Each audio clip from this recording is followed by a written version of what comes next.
चूँकि हम नबी वाले हैं, जब नबी हमें ज़िंदगी दिलाना जानते हैं तो नबी हमें ज़िंदगी में बचाना भी जानते हैं। बेशक। जब नबी हमें ज़िंदगी दिलाना जानते हैं तो ज़िंदगी, ये उलमा थोड़ा सा आगे आ जाए, चूँकि मैक आगे है, मैं आपके चेहरों की ज़ियारत करता रहूँगा। और ये जेल जाना यूसुफ भाई, ये जेल जाना कोई मायूब काम नहीं है।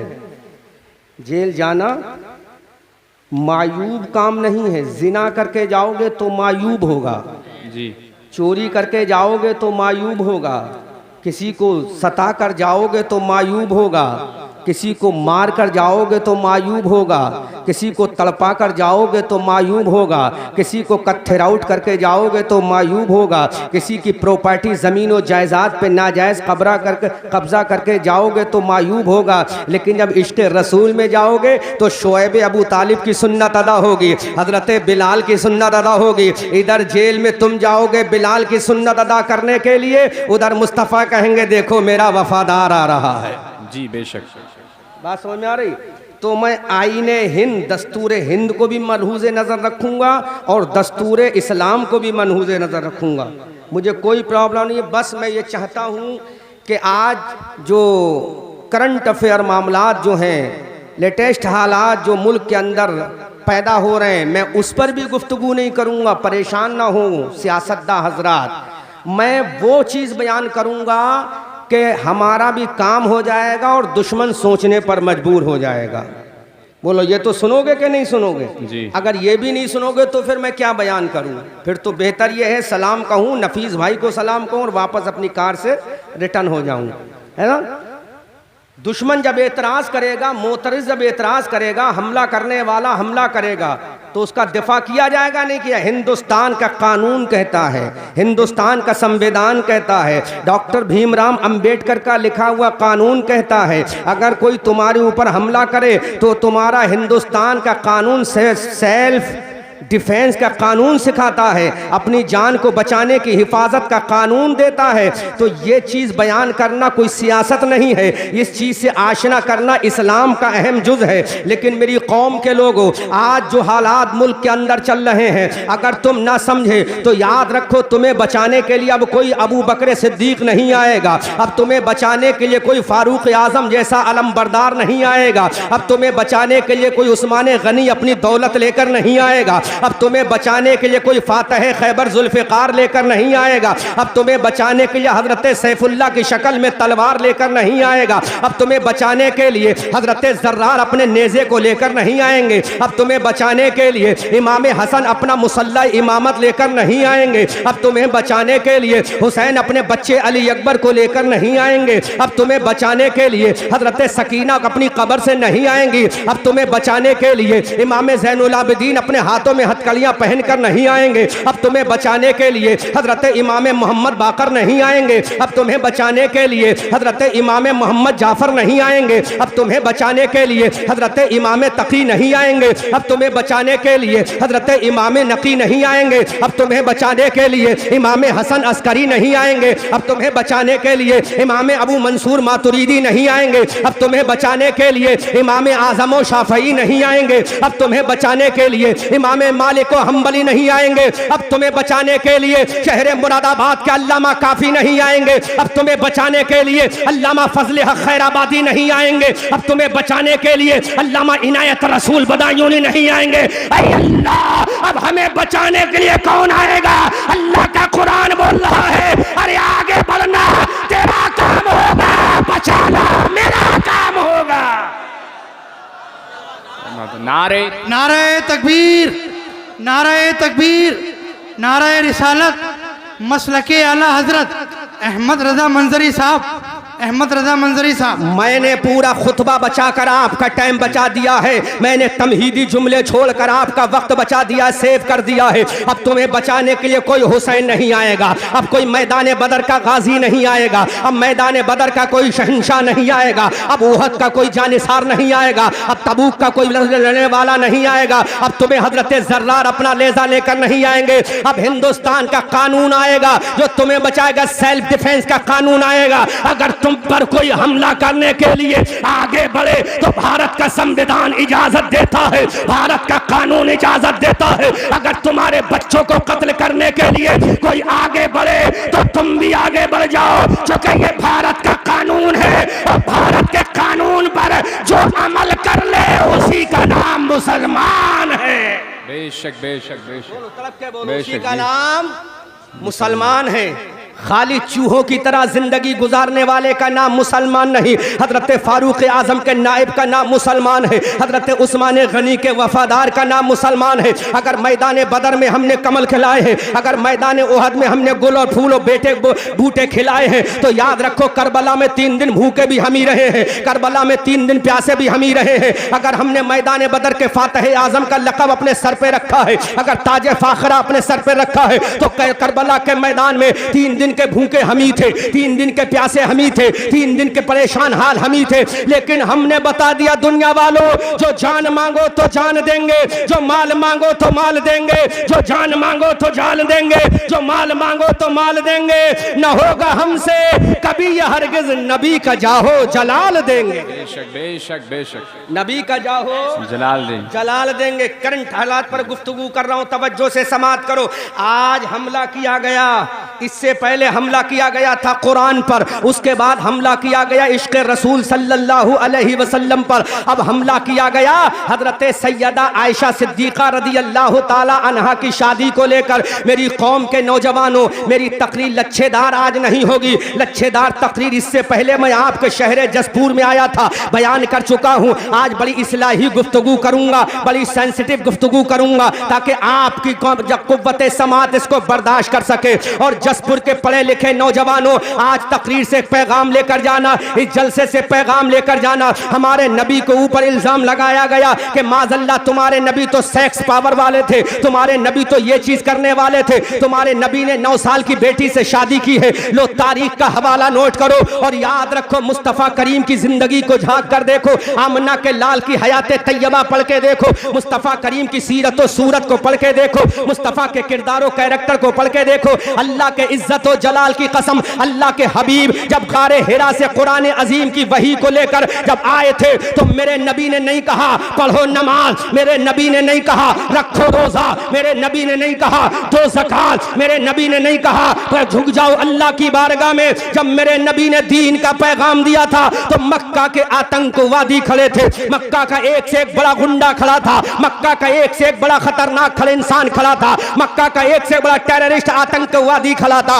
उस वक्त मेरे नबी ने एक ही पैगाम दिया था चेयरमैन साहब, उस वक्त मेरे नबी ने एक ही क्वेश्चन मार्क किया था, उस वक्त मेरे नबी ने एक ही सवाल किया था कमेटी वालों। जब मेरे नबी ने अपनी कौम को पहला खिताब किया था, तो मेरे नबी ने ऐलान किया था, ये नहीं कहा कि अल्लाह एक है, मेरे नबी ने नहीं कहा ये अल्लाह की कुरान है, मेरे नबी ने नहीं कहा मैं अल्लाह का नबी हूँ, मेरे नबी ने नहीं कहा मैं अल्लाह का पैगंबर बनकर आया हूँ, मेरे नबी ने नहीं कहा मैं हादी बरहक बनकर आया हूँ। बल्कि जसपुर के लोगों, अहमद रजा मंजरी का ये तारीखी जुमला नोट करो, जो मेरे नबी ने कोहे फारान को अपना मिंबर बनाकर ऐलान किया था, ऐ मक्का वालों, अपने दिल पे हाथ रख के बताना, क्या मैं मोहम्मद ने कभी किसी की बेटी के साथ जिना किया है? तो मक्का के बड़े से बड़े दुश्मनों ने कहा, ऐ मोहम्मद हमने कभी आपको नहीं देखा। दूसरा सवाल मेरे नबी ने किया, ऐ मक्का के लोगों, क्या कभी तुमने मुझे झूठ बोलते हुए सुना है? मक्का की आतंकवादियों ने कहा, ऐ मोहम्मद आपसे बड़ा सच्चा तो पूरे मक्का में कोई नहीं है,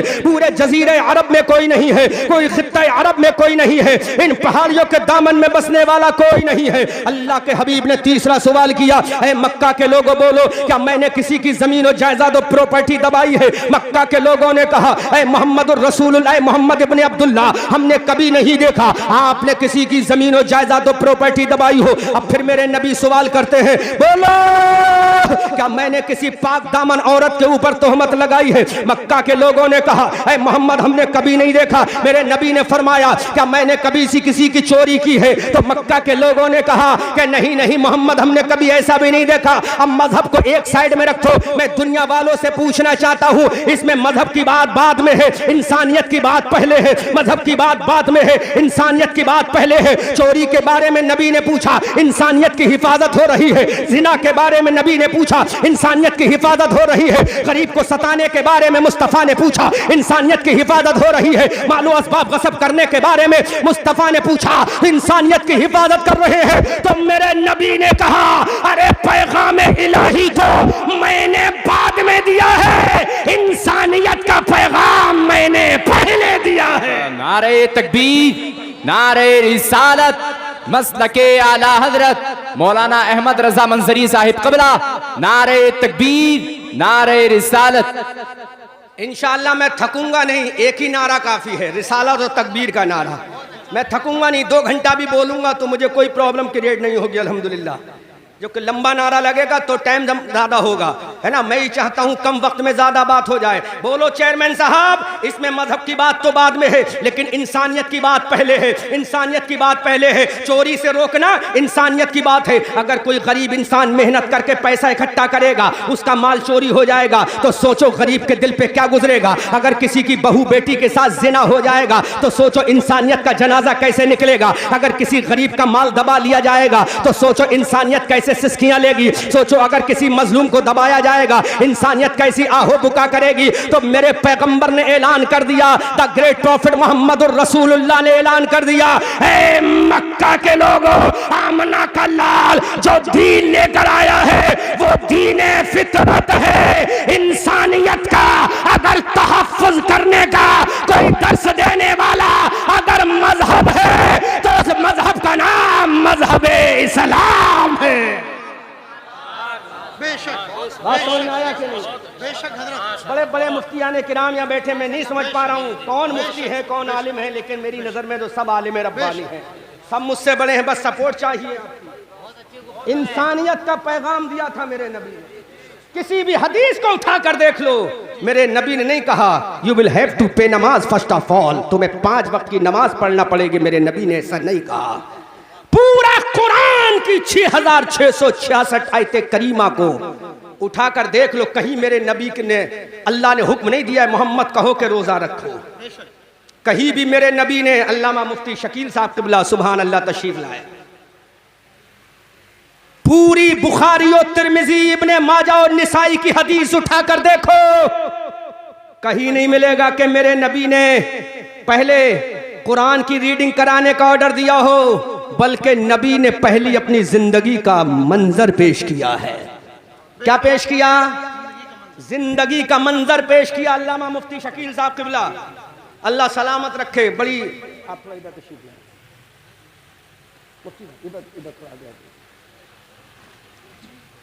यादगार ताजुश्शरिया अल्लामा अख्तर रज़ा खान अज़हरी अलैहि रहमत व रिज़वान की यादगार अल जामियातुर रज़वी अद्दारासतुल इस्लामिया जामियातुर रज़ा के सदरुल मुदर्रिसीन प्रिंसिपल अल्लामा मुफ्ती शकील साहब क़िबला, जो मेरे बहुत करीबी हैं, 6-7 किलोमीटर का डिस्टेंस है। मुझे बड़ा खुशी है अल्लाह ने वो मर्तबा अता फरमाया है। तड़प के बोल दो सुभान अल्लाह। कमेटी वालों सुन लो तकरीर, वरना मैं लच्छेदार भी करना चाहता हूँ, अल्फाज मुतरादिफा बोलना खूब जानता हूँ, मुझे कोई परेशानी, लेकिन मैं चाहता हूँ कुछ काम की बातें हो जाएं। मैं भी चाहता हूँ शेर व शायरी करके बहुत अच्छे लच्छेदार तकरीर करना जानता हूँ। नेट पे सुन लो, मैं लच्छेदार तकरीर कर लेता हूँ, लेकिन आज मैं लच्छेदार से हटकर हकीकत की बात बयान करूँगा। बात समझ में आ रही तो सुन लो कमेटी वालों, पानी बैठ कर पी लो। मुझे बड़ी शर्म आ रही है, इतनी बड़ी तहफ़्फ़ुज़ अक़ायद कॉन्फ्रेंस करा रहे हो, पानी यहाँ तो बैठ कर पी लो कम से कम, ताकि ये पता चल जाए नबी वालों का जलसा है तो नबी की बात पर भी अमल करने वाले इंशाअल्लाह मौजूद हैं। कमेटी वालों यहाँ बैठकर पानी पिलाओ सबको और तकरीर सुनो। नफीस भाई अल्लाह सलामत रखे। मेरे नबी ने सबसे पहले क्या पैगाम दिया कि बोलो कभी मेरी जिंदगी में ऐसा देखा है? एक से एक बड़ा आतंकवादी बोला है मोहम्मद हमने कभी नहीं देखा। तो मेरे नबी ने फरमाया अगर मैं ये कहूँ इस पहाड़ के पीछे एक लश्कर है, वो तुम पर हमला करने वाला है, मानोगे? कहा बिल्कुल मानेंगे। तो अल्लाह के रसूल ने जहन्नम से डराया और बाद में कहा कि अब उस एक खुदा को मान लो जिसको मैं भी मानता हूँ, मैं उसका आखिरी प्रॉफिट मोहम्मद रसूलुल्लाह हूँ। अब जरा यहाँ इंसानियत की बात देखे चेयरमैन साहब, यहाँ कोई दीन की बात हुई, इंसानियत की बात पहले, दीन की बात बाद में, दीन की बात, इंसानियत की बात। आज पूरे कश्मीर से कन्याकुमारी उत्तराखंड के पहाड़ों से ऐलान किया जाता है कि इंसानियत का तहफ़्फ़ुज़ करो, इंसानियत का तहफ़्फ़ुज़ करो, इंसानियत का तहफ़्फ़ुज़ करो। हम कहते हैं, तुम तो आज कहते हो, मेरे मुस्तफ़ा ने 1400 साल पहले फरमा दिया। इंसानियत के तहफ़्फ़ुज़ के बारे में अल्लाह के हबीब ने पहले ही फरमा दिया। अब इंसानियत के तहफ़्फ़ुज़ की बात बता दूं, एक हदीस की रोशनी में बात कर रहा हूं। अल्लाह के नबी ने फरमाया, जो शख्स कोई दरख्त लगा दे, क्या लगा दे, जोर से बोलो, क्या लगा दे। देखो बोलते रहो, आज मैं तकरीर नहीं कर रहा हूं, हालात हाजरा पर गुफ्तगू कर रहा हूं ताकि कौम को फायदा हो जाए। अल्लाह के नबी ने फरमाया दरख्त लगा दो, और जो दरख्त लगाता है उस दरख्त से जो चरिंद परिंद इंसान जानवर परिंदे जो खाते हैं या इक्तिसाब फैज़ करते हैं तो लगाने वाले के लिए सदका हो जाता है। क्या हो जाता है चेयरमैन साहब, क्या हो जाता है? तो ये आज हुकूमत हमारी और हमारी हुकूमत ही पूरी दुनिया की हुकूमतें कहती पेड़ पौधे लगाओ, इंसानियत का तहफ़्फ़ुज़ होगा। तो चेयरमैन साहब तुम्हारी चेयरमैनी मुबारक हो। अरे तुमने सियासत की कुर्सी पर बैठकर आज दरख्त लगाने का ऑर्डर दिया है, लेकिन आमना के लाल ने 1400 साल पहले कह दिया है। सुभान अल्लाह। इसलिए प्रॉफिट मोहम्मदुर रसूलुल्लाह ने ऐलान कर दिया, मैं जो दीन लेकर आया हूं वो दीन इंसानियत लेकर आया। उस नबी की इज्जत पर हमला हो। लो आओ देखो, पढ़ के देखो अब नबी की सीरत पर। अब मैं मौजू की तरफ आता हूँ, चूंकि ज्यादा अपने मौजू को फैलाऊंगा नहीं, मौजू की तरफ आता हूँ। अल्लाह के हबीब की पैदाइश से पहले मक्का शरीफ में मेरे नबी के आने से पहले मक्का के हालात क्या थे, मक्का का जोग्राफिया क्या था, मक्का के हिस्ट्री क्या थी, मक्का की तहजीब व तमद्दुन क्या था, मक्का का तर्ज जिंदगी क्या था। औरत को जानवर से ज्यादा जलील समझा जाता था। पहला पॉइंट, औरत को जानवर से ज्यादा, जब मैं इशारा करूं तब बोलना, वरना इसी अंदाज में तकरीर सुनते रहो। औरत को जूते से ज्यादा जलील समझा जाता था। और आज जो हिंदुस्तान के लोग औरत की आजादी का नारा, इसी भारत में अगर औरत के शौहर का इंतकाल हो जाए तो शौहर की चिता के साथ उसको भी जलना पड़ता था।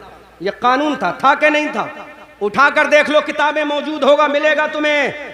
अल्लाह के हबीब सल्लल्लाहु अलैहि वसल्लम ने जब देखा कि लड़कियों को जिंदा कब्र में दफन किया जा रहा है, विडो वीमेन विधवा औरत को जूते से ज्यादा जलील समझा जाता है, अल्लाह के रसूल 25 साल की उम्र शरीफ में पहुंच गए। तड़प के बोलो, झूम के बोलो।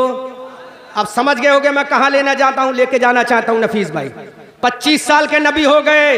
अरब का मुआशरा क्या है? औरत को जूते से ज्यादा जलील, जूते से ज्यादा औरत को जलील समझा जाता था। ऐसे माहौल और कल्चर में, ऐसी सोसाइटी में आमना के लाल 25 साल के हो गए। और खूबसूरती का आलम तो यह था कि मक्का में कोई ऐसा नहीं था जो मेरे नबी से ज्यादा हुस्न जमाल वाला हो। मेरे मुस्तफा की खूबसूरती अगर पूछना है तो बरेली के रजा से बाद में पूछना, खुदा के कुरान से पहले पूछना। तो खुदा का कुरान बोलेगा, वद्दुहा वल्लैलि इज़ा सजा मा वद्दअका रब्बुका वमा क़ला। अब बरेली के रजा बोलते हैं, हमारी आन बोलते हैं, हमारी जान बोलते हैं, हमारी शान बोलते हैं, सुन्नियत की पहचान बोलते हैं। इमाम अहमद रजा खान बोलते हैं कि मेरे रजा का, मेरे मुस्तफ़ा का हुस्न जमाल का आलम ये था, वो कमाल हुस्न हुजूर है कि गुमान नक्शे जहां नहीं, वही फूल खार से दूर है, वही शम्मा है कि धुआं नहीं। अगर मुस्तफ़ा का चेहरा देखना हो तो कुरान की बद्दुहा को पढ़ लेना, मुस्तफा की जुल्फों को देखना हो कुरान की वल्लैलि इज़ा सजा को पढ़ लेना, नबी का सीना देखना हो कुरान के अलम नशरा को पढ़ लेना, नबी की आंखों को देखना है, नबी की आंखों को देखना है, कुरान की माज़ागल बसर व मा तगा को देख लेना, नबी के सफर को देखना है, सुब्हानल्लज़ी असरा को पढ़ लेना, नबी के गुफ्तार को देखना है, वमा यंतिक़ु अनिल हवा को देख लेना। जसपुर के लोगों, अगर नबी की शान को देखना है तो वमा अरसलनाका इल्ला रहमतल लिल आलमीन को पढ़ लेना। ऐसा नबी 25 एज का हो गया। कितनी साल का? जोर से बोलो। जहां लेकर जाना चाहता हूं वहां पहुंचो। कितनी साल के नबी हो गए? हुस्न जमाल का आलम यह है, अगर मैं वो जुमले बयान कर दूंगा तो तुम कहोगे मंजरी साहब ऐसा भी लोगों ने कहा था। मक्का की बड़ी बड़ी खूबसूरत लड़कियों ने कहा था, ऐ Mohammad, I want to get married with you mister Mohammad ibn Abdullah, would you like to get married with me? हम तुमसे शादी करना चाहते हैं, क्या तुम हमसे शादी करोगे? ऐ मोहम्मद आओ, हमारी जवानी तुम्हारे लिए कुर्बान है। लेकिन बहरे मुस्तफ़ा जो दूसरों की इज्जत को बचाने के लिए आया है, उसने कहा मेरे बाबा तो नहीं हैं, मेरे दादा सरदार मक्का हजरत अब्दुल मुत्तलिब तो नहीं हैं, मैं वहीं से निकाह करूंगा जहां से मेरे चचा अबू तालिब लगेंगे। 25 साल की उम्र हो गई अभी। कितनी उम्र हो गई? जोर से बोलो, कितनी हो गई? 25 साल की उम्र। मेरे नबी की 11 शादियों पर अटैक करने वालों, एक मर्तबा नबी की जिंदगी को अच्छे से पढ़ लो तासुब का चश्मा उतार कर, तो तुम भी माइकल हार्ट की शक्ल में कहोगे दुनिया के सारे 100 लोग एक तरफ हैं, उनमें मुस्तफ़ा एक तरफ है।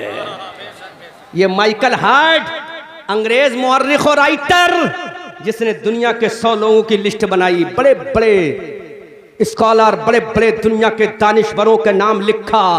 जब एक नंबर पर नाम रखने का आया तो सोचा किसको रखूं, पूरी जिंदगी को पढ़ा। उसने देखा ऐसी कौन सी ज़ात है जो सियासत में भी नज़र आती है, ऐसी कौन सी ज़ात है जो मईशत में भी नज़र आती है, ऐसी कौन सी ज़ात है जो तिजारत में भी नज़र आती है, ऐसी कौन सी ज़ात है जो कमांडर इन चीफ भी बन रहा है, ऐसा कौन सा शख्स है जो मुसल्ले पे जाए तो इमाम बन जाए, ऐसा कौन सा इंसान है जो मस्जिद में जो अदालत में जाए तो चीफ जस्टिस बन जाए, ऐसा कौन सा इमाम है जो मैदान में जाए तो बेहतरीन सिपाही बन जाए, ऐसा कौन सा इंसान है जो खंदक के मैदान में जाए तो मजदूरों का काम करके दिखा दे, ऐसा कौन सा इंसान है जब भूखों के लिए उसवे हसना पर अमल कराए तो पेट से पत्थर भी बांध ले। माइकल हार्ट ने जब तमाम लोगों की जिंदगी पढ़ी, फिर आमना के लाल की जिंदगी पढ़ी, तो माइकल हार्ट ने बबांगे दोहल दुनिया को बता दिया, ऐ दुनिया वालों, अगरचे मैं कुरान वाला नहीं हूँ, अगरचे मैं कलमा नहीं पढ़ता हूँ, लेकिन तासुब का चश्मा मैंने उतार कर रिसर्च की है। पूरी दुनिया में सबसे ऊंचा मकाम और मर्तबा अगर जमीन पर किसी को मिला है तो आमना के लाल मोहम्मद रसूलुल्लाह को मिला है। और तो और करो, बात समझ में आ गई? कौन बोला? Michael Hart. कौन बोला? किताब मेरे पास मौजूद है, जब चाहो जिस वक्त चाहो एनी टाइम में आपको दिखा सकता हूं, है ना। और ये अल्लामा मुफ्ती शकील बैठे, इनके पास, इनकी लाइब्रेरी में जामिअतुर रज़ा की मौजूद हुई किताब, देख लेना। उसने कहा था नंबर 1 पर रखने वाली जात अगर कोई है तो मोहम्मदुर रसूलुल्लाह की। वजह क्या थी? अगर मुहक्किक बनो तो चश्मे तासुब उतार कर रखो, चश्मे तासुब उतार कर रखो, और अगर तहकीक करोगे तासुब का चश्मा लगाओगे तो कुछ समझ में नहीं आएगा। 25 साल के नबी हो गए, पहला निकाह का पैगाम आया। यहां पर जो जुमले बोल रहा हूं उनको जरा नोट करना। प्रिंट मीडिया वालों, इलेक्ट्रॉनिक मीडिया वालों, ये जुमले खूब वायरल करना ताकि दुनिया के लोगों के कानों तक पहुंच जाए कि मुस्तफ़ा करीम की अजमत ये है। 25 साल के नबी हैं, पैगाम निकाह मेरे नबी ने नहीं भेजा। मक्का की एक खातून है जिनको पूरी दुनिया हजरत खदीजा के नाम से जानती है। तड़प के बोलो, झूम के बोलो, हजरत खदीजा के नाम से जानती हैं। हजरत खदीजा ने अपने ब्लड रिलेशन को भेजा मेरे सरकार के पास और कहा है मोहम्मद मैं आपसे शादी करना चाहती हूँ, मैं आपसे निकाह करना चाहती हूँ। और वो मंजर याद रखना, मक्का की सोसाइटी का कल्चर याद रखना कि कुंवारी लड़कियों का भी कोई मकाम नहीं था, तो विडो वीमेन को इज्जत कौन देता? जब कुंवारी लड़कियों को कोई इज्जत देने के लिए तैयार नहीं था तो विडो वीमेन, विधवा औरतों को कौन गले से लगा था? निकाह पैगाम आया हजरत खदीजा का। खदीजा है कौन? 40 साल की औरत है। कितने साल की? कितने साल की? 40 साल की। नौजवानों, जवाब देने का हौसला और हिम्मत रखो, वरना यही टुक टुक दीदम दम न कशीदम वाली तफसीर बनोगे तो मिटा दिए जाओगे। कौमें वही जिंदा रहती हैं जिनके फिक्र ख्यालात हरफ आला होते हैं, वो कौमें कामयाब होती हैं। क्योंकि आज जो कौम खामोश हो गई वही सफ़े हस्ती से मिटा दी जाती है। इसलिए कहने वाले ने कहा था जमाना बड़े शौक से सुन रहा था, हम ही सो गए दास्ता कहते कहते। हमें तो जमाना बड़े शौक से सुन रहा था, लेकिन हम ही कह गए, सो गए दास्ता कहते कहते। 40 साल की औरत का पैगाम निकाह आया। कंडीशन क्या थी खदीजा की? बेवा थी। एक शौहर से नहीं, 2 शौहरों से बेवा थी। कितने शौहरों से? बोलो कितने शौहरों से? 2 शौहरों से। हजरत खदीजा का पहले निकाह हो चुका था, दोनों शौहर एक्सपायर हो गए हजरत खदीजा के, बेवा हो गई, विडो वीमेन बन गई, विधवा बन गई। ऐसी 40 साल की औरत मेरे 25 साल के नबी को पैगाम निकाह देती है। जाहिरी एतबार से डिफरेंस है उम्र में 15 साल का। वहां कुंवारियों का कोई मकाम नहीं, यहां तो बेवा का मामला है। पढ़ो तो नबी की जिंदगी को। 40 साल की औरत ने जब निकाह का पैगाम भिजवाया, फिर भी मेरे नबी ने कहा मेरे चचा अबू तालिब जाने, रेफर कर दिया चचा की तरफ। चचा जो फैसला करेंगे मैं कर लूंगा। गौर तो करो मेरे नबी की अजमत को, सुभान अल्लाह। अब आप ये कहोगे अहमद रजा मंजरी नबी की अजमत बयान कर रहे हो और नबी ने रेफर कर दिया चचा की तरफ, तो इसमें अजमत कहाँ रही? हम कहेंगे अजमत इसमें भी सलामत है। क्यों? अगर डायरेक्ट मेरे नबी निकाह कबूल का पैगाम कबूल कर लेते तो एक आतंकवादी खड़ा होकर कहता अगरचे खदीजा बेवा थी लेकिन मक्का की सबसे बड़ी दौलतमंद औरत थी, मोहम्मद ने दौलत के चक्कर में शादी की है, लेकिन मेरे नबी ने कह दिया ऐ दुनिया वालों तुम्हें दुनिया की दौलत मुबारक हो, मुझे मेरी खदीजा मुबारक हो। इसलिए रेफर कर दिया चचा की तरफ। अब 40 साल की औरत को मेरे नबी अपने कलेजे से लगा रहे हैं। 25 साल का नौजवान है कोई यहां पर हमारा भाई जो 25 साल का हो, 40 साल की बेवा औरत से शादी कर ले? मैं पूरे हालात हाजरा के अकॉर्डिंग बोल रहा हूं नौजवानों, ये तकरीर अगर दिमाग में बैठ गई तुम जवाब दे सकते हो, वरना कोई फायदा नहीं होगा। सुनोगे, घर में आ जाओगे, हंगामे होंगे। तुम्हें कानून हाथ में लेने की कोई जरूरत नहीं। कानून हाथ में लेना है तो मुस्तफा का लेना है, भारत के कानून को हाथ में लेने की कोई जरूरत नहीं। अल्लाह के हबीब ने 40 साल की औरत से निकाह कर लिया। है कोई जसपुर का ऐसा नौजवान जो 40 साल की बेवा औरत से शादी करे? खुदा की कसम कोई नौजवान तैयार नहीं होगा। लेकिन आमन्ना के लाल ने 40 साल की औरत से निकाह करके बता दिया, ऐ मुझ पर इल्जाम लगाने वालों, ऐ मेरे दामन को गंदा करने वालों, ऐ मेरे दामन पर धब्बा लगाने वालों, सुनो, अरे तुम कुंवारी से शादी करते हो, मैं बेवा से शादी करके बता रहा हूं, मैं सेक्स ख्वाहिश पूरी करने के लिए नहीं आया, बल्कि विधवा गरीब इंसान को अपने कलेजे से लगाने आया। अल्लाहु अकबर। 40 साल की औरत से शादी की। यहीं पर मत रुको, आगे बढ़ो। 25 साल की उम्र में शादी की। हजरत खदीजा की उम्र थी 40 साल। कितनी थी? 40 साल। 65 साल की उम्र में हजरत खदीजा का विसाल हुआ। कितने साल की उम्र में? तकरीर याद करो, कितने साल की उम्र में? 65 साल की उम्र में हजरत खदीजा दाई अजल को लब्बैक कहेंगे। मेरे नबी की ज़ौजियत में कितना रही? 25 साल। कितनी रही? कितनी रही? मुफ्ती शकील साहब बताओ, क्या इस 25 साल में मेरे नबी ने क्या किसी दूसरी खातून से निकाह किया? बोलो, किया? नहीं किया। इस 25 साल के पूरे पीरियड में मेरे नबी ने किसी दूसरी औरत से निकाह नहीं फरमाया। खदीजा 65 साल की उम्र में इंतकाल, नबी की उम्र 50 साल हो चुकी है। 25 साल से नबी 50 साल को पहुंच चुके हैं, लेकिन दूसरा निकाह चेयरमैन साहब नहीं फरमाया।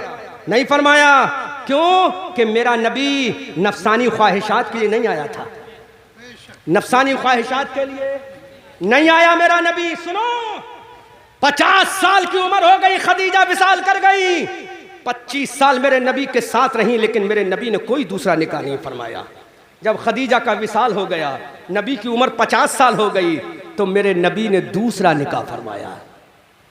कौन सा निकाह फरमाया? पीछे वाले बोलो, कौन सा फरमाया? जोर से बोलो, कौन सा फरमाया? दूसरा निकाह फरमाया।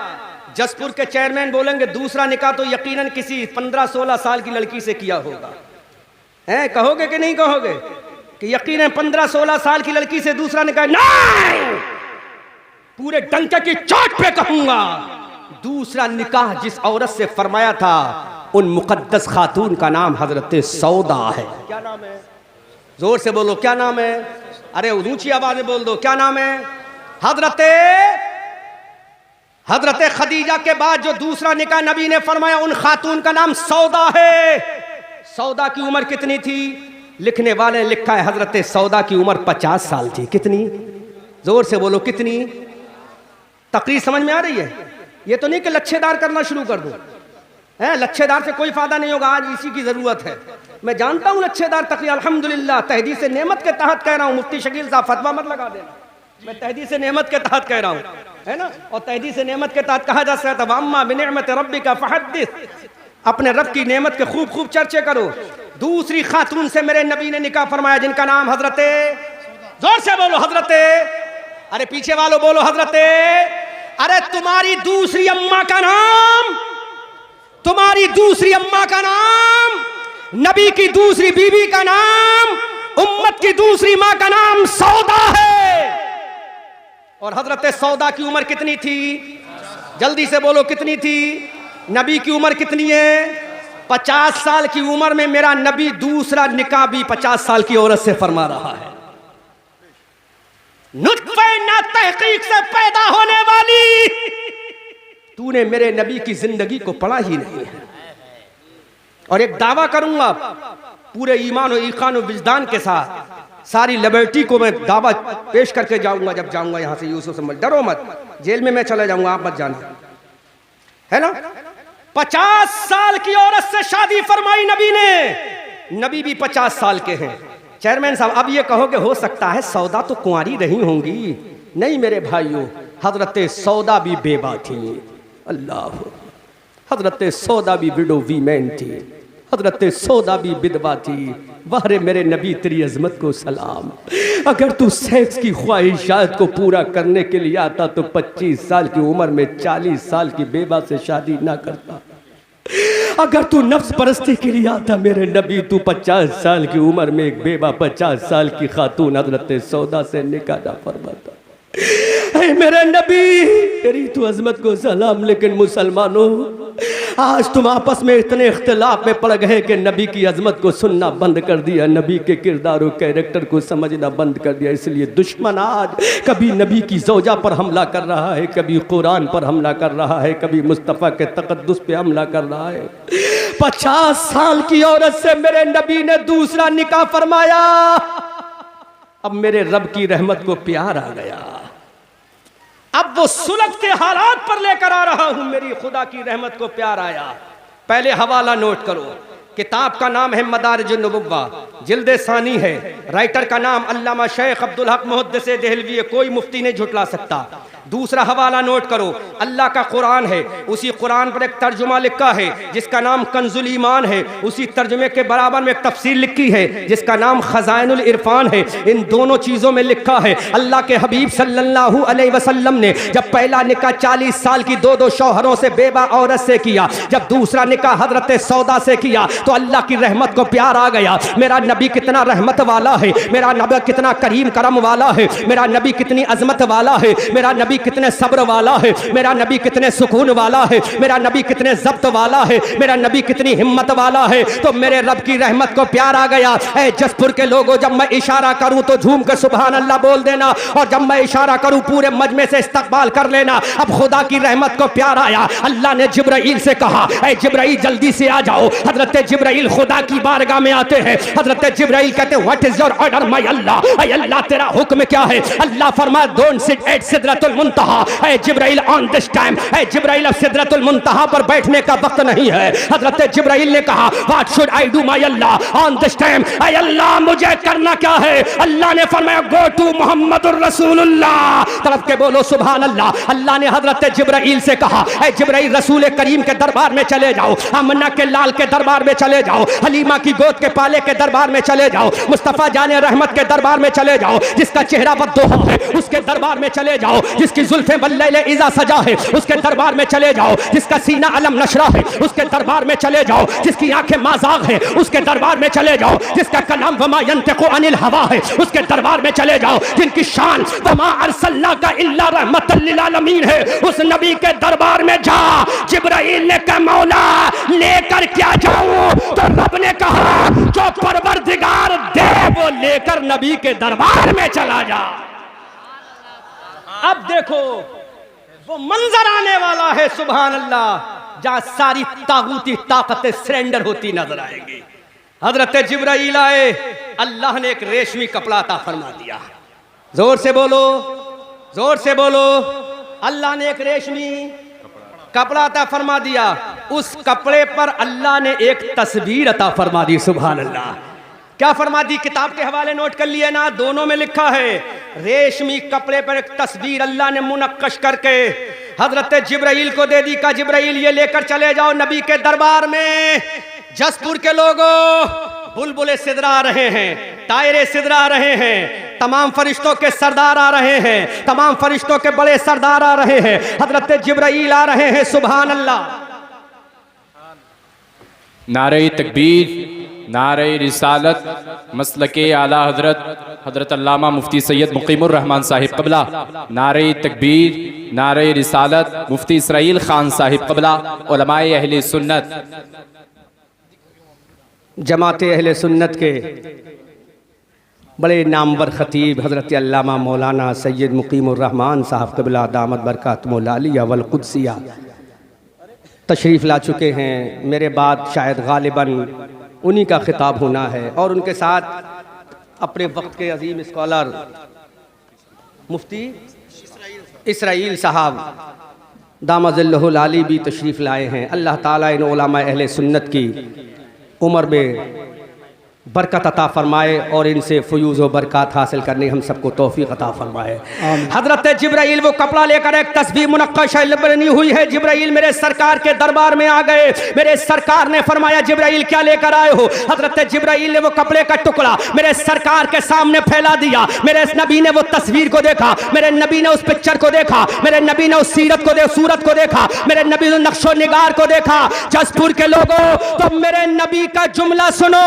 मेरे नबी ने इरशाद फरमाया है जिब्राइल, अरे ये तस्वीर लेकर तुम आज मेरे दरबार में आए हो। इस सूरत को मेरा परवरदिगार मुझे 3 दिन से ख्वाब में अता फरमा रहा है। सुभान बात है, सुभान अल्लाह, सुभान अल्लाह। बहुत दिन से 3 दिन से, जोर से बोलो कितने दिन से? 3 दिन से ख्वाब में दिखा रहा है। अल्लाहु अकबर कबीरा। और मेरा खुदा मुझसे कह रहा है, ऐ मेरे प्यारे रसूल, तूने पहली शादी एक 40 साल की बेवा से की है, दूसरी शादी तूने एक 50 साल की बेवा विधवा हजरत सौदा से की है। ऐ मेरे नबी, अब इससे निकाह तुम फरमा लो। अब जरा गौर तो करो, हजरत खदीजा मेरे नबी की चाहत है, हजरत सौदा मेरे नबी की चाहत है, मारिया किब्तिया मेरे नबी की चाहत है, ज़ैनब बिन्ते जुहाय मेरे नबी की चाहत है। अरे 10 बीबियां खुद मेरे रसूल की चाहत है और जिसका नाम आयशा है वो मेरे खुदा की चाहत है। मेरे नबी से ऐलान कर दिया, ऐ मुस्तफा 10 औरतों से निकाह करना तेरा काम है, आयशा से निकाह कराना ये मेरा काम है। क्या बात है, बहुत कुछ। सुभान अल्लाह, सुभान अल्लाह। करो, हजरत आयशा से निकाह कराना ये मेरा काम है। अल्लाह ने पैगाम निकाह भेजा है। लेकर कौन आया? हजरत जिब्राइल आए। अल्लामा सैयद मुकीमुर रहमान की शादी हजरत सैयद शाहिद मियाँ रहमतुल्लाह अलैह की लख्त जिगर नूर नजर से हुई। सैयद साहब बताओ, निकाह का पैगाम खुद लेकर गए थे या आपके अब्बा लेकर गए थे या आपके खानदान लेकर गए थे? अरे जो भी लेकर गए होंगे वो दुनिया वाले होंगे, वो जमीन वाले होंगे, वो फर्श वाले होंगे, वो दुनिया वाले होंगे, लेकिन आयशा का पैगाम का निकाह जो मुस्तफा के दरबार में लाया वो कोई जमीन वाला नहीं, मुअल्लिम साहब का सरदार है, फरिश्तों का सरदार, तमाम मलाइका का सरदार हजरत जिब्राइल अमी है। सुभान अल्लाह।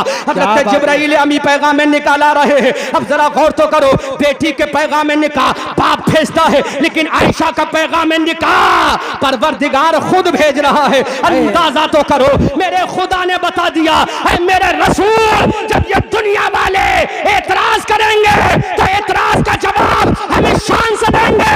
आयशा का निकाह किसी और ने नहीं कराया बल्कि परवरदिगार आलम ने खुद फरमाया। अहे क्या बात है, सुभान अल्लाह, सुभान अल्लाह। बहुत है, जिब्राइल को तस्वीर देकर भेजा है।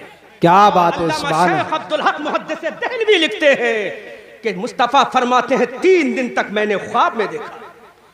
अल्लामा अब्दुल हक मुहद्दिस देहलवी फरमाते हैं कि 3 दिन तक मुस्तफा ने ख्वाब में देखा है। ऐसी जात पर हमला करोगे, खुदा की कसम। अब कुरान के नजरिए कुरान क्या कहता है? अल खबीसातु लिल खबीसीन वल खबीसून लिल खबीसात वत्तय्यबातु लित तय्यबीन वत्तय्यबून लित तय्यबात उलाइका मुबर्रऊन मिम्मा यक़ूलून लहुम मग़फ़िरतुन व रिज़्क़ुन करीम। हजरत आयशा का निकाह अल्लाह की मंशा और मर्जी से हजरत जिब्राइल के जरिए पैगाम निकाह लाकर जब हो गया, अब अल्लाह का कुरान बोलता है जब सैयदा आयशा पर इल्जाम लगाया गया, सैयदा आयशा पर इल्जाम लगाया गया तो मेरे मुस्तफ़ा ने पाक दामनी का ऐलान नहीं किया, अबू बकर सिद्दीक ने पाक दामनी का ऐलान नहीं किया। अबू बकर करते तो दुनिया कहती बेटी की पारसाई का ऐलान उनके अब्बा कर रहे हैं, अगर मेरे मुस्तफ़ा करते तो दुनिया कहती बीबी की पाक दामनी का ऐलान एक शौहर कर रहा है, माजी में चले जाओ, एक खातून और गुजरी है जिन पर इल्जाम लगाया गया है। उन मुकद्दस खातून का नाम हजरत सैयदा मरियम है। हजरत मरियम पर जब इल्जाम लगाया गया, मरियम रोने लगी, खुदा की बारगाह में आहो बुका करती है, ऐ मेरे परवरदिगार, मेरे पाक दामन को तार तार करने की कोशिश की जा रही है। मेरे रब ने ऐलान कर दिया, ऐ मरियम, जब तेरे सामने तेरी कौम आए और तेरा बेटा तेरी गोद में हो तो इशारा कर देना, ये बच्चा तेरी पाक दामनी की गवाही देगा। हजरत मरियम अपने बेटे ईसा, हजरत ईसा रूहुल्लाह को अपनी गोद में लेकर आराम फरमा रही है। पूरी कौम आ गई, पूरी कौम ने कहा मरियम तुमने काला मुंह करा लिया।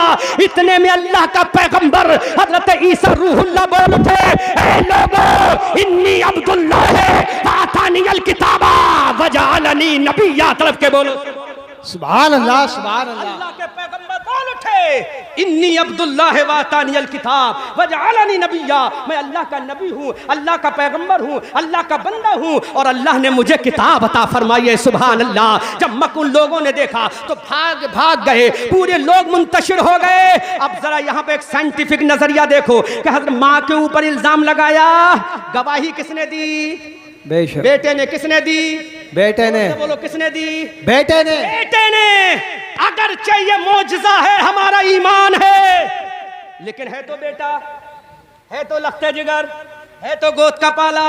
हमारा ईमान है, हमारा अकीदा है, हमारा विजदान है कि यकीनन गवाही बेटे ने दी अपनी जगह है, लेकिन वो पाक दामन है। लेकिन जब दुनियादार पूछेंगे तो कहेंगे गवाही देने वाला तो बेटा ही था, लेकिन बारी जब आमना के लाल की आती है, बारी जब हबीबे परवरदिगार की आती है, बारी जब मुस्तफ़ा जाने रहमत की आती है, बारी जब मक्की और मदनी की आती है, बारी जब तोहा यासीन की आती है, जब मेरे नबी की मुकद्दस बीबी हजरत सैयदा आयशा पर इल्ज़ाम लगाया गया, अबू बकर खामोश हैं, हजरत उमर खामोश हैं, हजरत उस्मान खामोश हैं, हजरत अली खामोश हैं, हजरत तलहा अंसारी खामोश हैं, अब्दुर्रहमान इब्ने औफ खामोश हैं, हजरत जुबैर इब्ने अव्वाम खामोश हैं, हजरत साद इब्ने अबी वक्कास खामोश हैं, अल्लाह के हबीब भी खामोश हैं, मेरे नबी भी खामोश हैं। अल्लाह के नबी ने कोई जवाब नहीं दिया। मेरे खुदा के दरबार से आवाज आती है, अबू बकर जवाब मत देना, ऐ मेरे रसूल जवाब मत देना। अरे ईसा ने अपनी माँ की पाक दामनी की गवाही दी है, लेकिन मेरे रसूल आपकी बीबी आयशा की पाक दामनी की गवाही आपसे नहीं दिलाएंगे, उनके बाबा अबू बकर से नहीं दिलाएंगे, बल्कि आयशा की पाक दामनी की गवाही खुद परवरदिगार अता फरमाए। क्या बात। नारे तकबीर, नारे रिसालत, उलमा अहले सुन्नत। हजरत आयशा की पाक दामनी की गवाही किसने दी? किसने दी? अल्लाह ने दी। अल्लाह ने 18वें पारे की सूरह नूर की आयत करीमा को हजरत आयशा की शान में उतार दिया और ऐलान कर दिया, अल खबीसातु लिल खबीसीन, खबीस औरतें खबीस मर्दों के लिए हैं, खबीस मर्द खबीस औरतों के लिए हैं, पाक मर्द पाक औरतों के लिए हैं और पाक औरतें पाक। आगे जो सेंटेंस है, जुमला कलाम है, नोट करो, उलाइका मुबर्रऊन, बेशक सुभान अल्लाह, मिम्मा यक़ूलून, बेशक सुभान अल्लाह। ऐ मेरे नबी, आपकी बीबी तो पाक है उन ऐबों से जो ये जालिम दम लगा रहे हैं। अल्लाह अकबर। अल्लाह ने ऐलान किया, उलाइका मुबर्रऊन, वो तो पाक है, बरी है, अम्मा यक़ूलून, उन चीजों से जिनकी ये तोहमत लगा रहे हैं। और इतना ही नहीं, कुरान की आयत करीमा यहीं पर खत्म नहीं होती है, लहुम मग़फ़िरह, आए क्या अल्लाह फरमाता उनके लिए मग़फ़िरत है, उनके लिए, उनके लिए, किसके लिए मग़फ़िरत? सैयदा आयशा के लिए मग़फ़िरत। अल्लाह, एक तो पाक है और कुरान का उनके लिए। तुम जलसा सजा रहे हो, या अल्लाह मग़फ़िरत फरमा दे हमारी। हजरत अबू बकर पूरी जिंदगी कहते रहे, या अल्लाह मेरी मग़फ़िरत फरमा दे। उमर ने कहा, या अल्लाह मेरी मग़फ़िरत फरमा दे। उस्मान ने कहा, या अल्लाह मेरी मग़फ़िरत फरमा दे। इमाम हुसैन मैदान करबला में अपने बेटों को ज़ेरे खंजर लिटाल कर कहते, या अल्लाह मग़फ़िरत फरमा दे। गौसे आज़म ने कहा मग़फ़िरत फरमा दे। सिद्दीक़ सत्ती ने कहा मग़फ़िरत फरमा दे। जुनैद बगदादी ने कहा मग़फ़िरत फरमा दे। मेरा ईमान पूरी जिंदगी नबी नबी कहता रहा, खुदा से कहता रहा मेरे मौला मगफिरत फरमा दे। अरे दुनिया कहती है मगफिरत कर दे, लेकिन वो आयशा है जिनके लिए खुदा कहता है आयशा मैंने तुम्हारी मगफिरत फरमा दी है। बेशक, सुभान अल्लाह, सुभान अल्लाह। मकाम आयशा है, वो मकाम आयशा है, मगफिरत फरमाती है। कुरान बोल रहा है वरिज़्कुन करीम, बेशक, सुभान अल्लाह। और मुकर्रम रिज़्क अता फरमाता है। सुभान अल्लाह। ये मकाम आयशा है कि अल्लाह रिज़्क भी अता फरमाता है, मगफिरत भी फरमाता है, इल्जाम की तरदीद भी करता है, पाक दामनी का ऐलान भी करता है। उन माँ का नाम आयशा है। काश हम अम्मा आयशा के बारे में सुन लेते या पढ़ लेते तो एक नुत्फ़े ना तहकीक हमारे नबी की ज़ौजे मुहतरमा पर इल्ज़ाम ना लगाता और ना लगाती। अब बड़ी जिम्मेदारी के साथ एक जुमला कहता हूँ। कुरान की एक आयत है, उतुल्लिम बअदा ज़ालिका ज़नीम। बेशक। एक शख्स गुजरा, इसका नाम वलीद इब्ने मुगीरा है। क्या नाम है? वलीद इब्ने, उसने नबी पर इल्ज़ाम लगाया मजनू का। तो अल्लाह ने फरमाया जिसके अंदर 10 चीज़ें होंगी वो ऐसा कहेगा, उसमें आखिरी निशानी है कि वो हरामी होगा। क्या होगा? हरामी होगा। उतुल्लिम बअदा ज़ालिका ज़नीम, वो हरामी होगा। जब उसकी माँ से पूछा गया तो माँ ने कहा हाँ यकीनन तू हरामी है। अब सुनो, जिसने भी नबी के ऊपर इल्जाम लगाया, मैं दुनिया की तमाम लिबर्टी से ये मुतालबा करता हूं उसका डीएनए टेस्ट करा लेना। खुदा की कसम, अल्लाह के इज्जत व जलाल की कसम, उसका खून हलाली नहीं होगा, हरामी होगा। क्योंकि मुस्तफ़ा की अज़मत पर हमला वही करेगा जो नुत्फ़े से ना तहकीक होगा, जिसका नुत्फ़ा तहकीक शुदा नहीं होगा।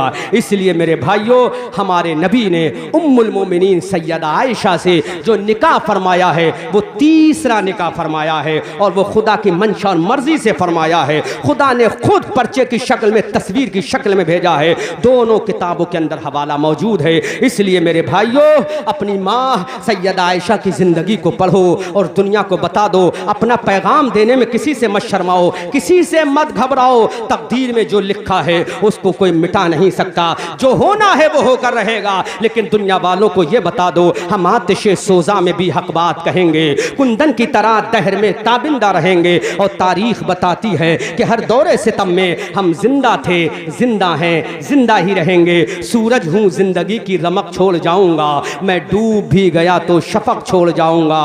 ऐ रज़ा, ये अहमद नूरी का फैज़े नूर है।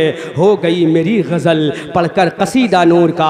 अस्तग़फिरुल्लाह रब्बी मिन कुल्लि ज़ंबिन व अतूबु इलैह। मौलाए करीम, मुझ नाचीज़ अहमद रज़ा मंजरी से जो भी गलती हुई हो बोलने में, मैं सबको गवाह बनाकर अल-ऐलान तौबा करता हूँ। अशहदु अल्ला इलाहा इल्लल्लाह व अशहदु अन्ना मुहम्मदन अब्दुहु व रसूलुहु व मा अलैना इल्लल बलागुल मुबीन। अस्सलामु अलैकुम व रहमतुल्लाह।